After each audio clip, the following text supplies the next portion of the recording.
أفلا ينظرون إلى الإبل كيف خلقت وإلى السماء كيف رفعت وإلى الجبال كيف نصبت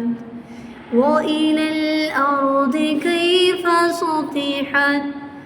فذكر إنما أنت مذكر